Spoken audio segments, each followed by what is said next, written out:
You open your banking app, fully expecting to see the same old number you've memorized by now, and then you see it. Total savings, 20,300xxx.xx.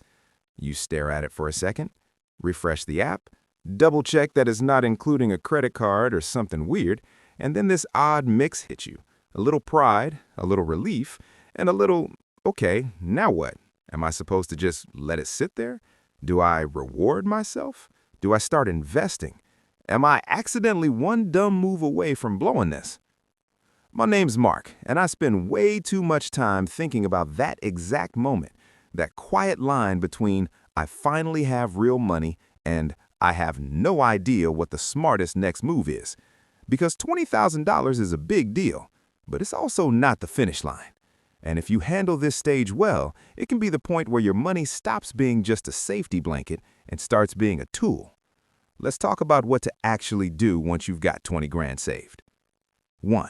Make sure the foundation is really a foundation. First thing, and honestly, this is not glamorous at all, zoom out and ask, what is this $20,000 right now? Is it all of your savings, mixed in with a bit of I should invest this, while you're still carrying high-interest credit card debt? Because if you've got, say, $20K in savings and $8K on a card at 24% APR, you don't really have $20K. You have $12K and a very expensive illusion.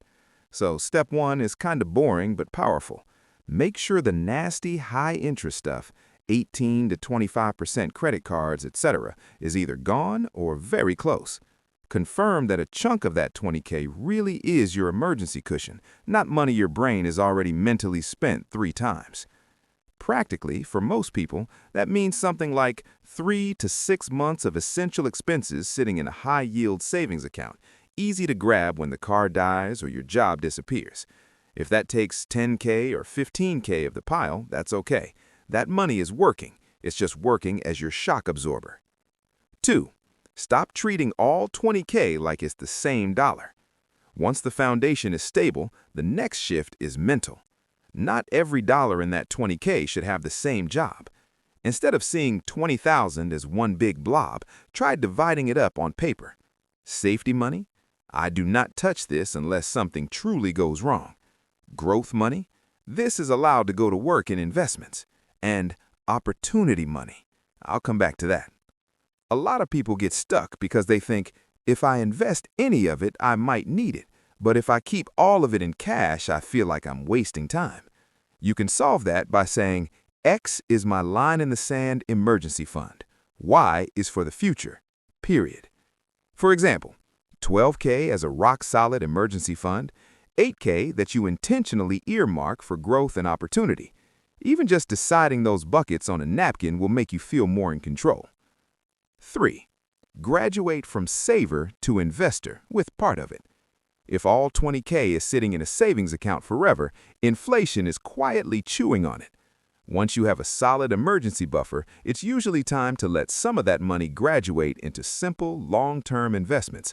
Not YOLO day trading, not my cousin's hot stock tip. Think boring, broad stuff.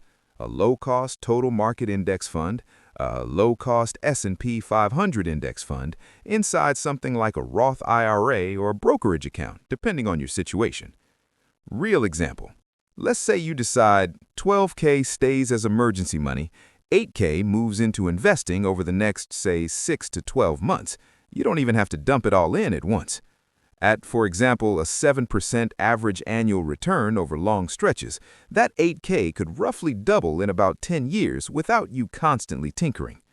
The key is, now part of your 20K is no longer just defense, it's starting to play offense. 4. Create a small opportunity fund. This is the part almost no one talks about, and it can change your life trajectory way more than squeezing an extra 1% out of an index fund. Once you're stable, consider carving out a small slice of that 20K, maybe 5 to 10%, as an opportunity fund. This is different from emergency money, reactive, and retirement investing, long-term passive. This is proactive. It's money you can use to take a short income dip while you switch to a better job, put a deposit on a cheaper place in a better city, Pay for a course, certification, or tools that raise your earning potential.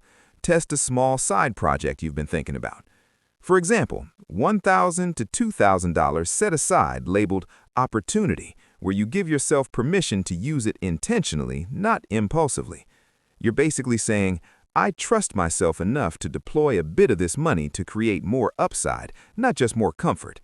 That mindset shift moves you from pure self-protection into strategic growth. 5. Don't let 20K talk you into a permanent lifestyle creep.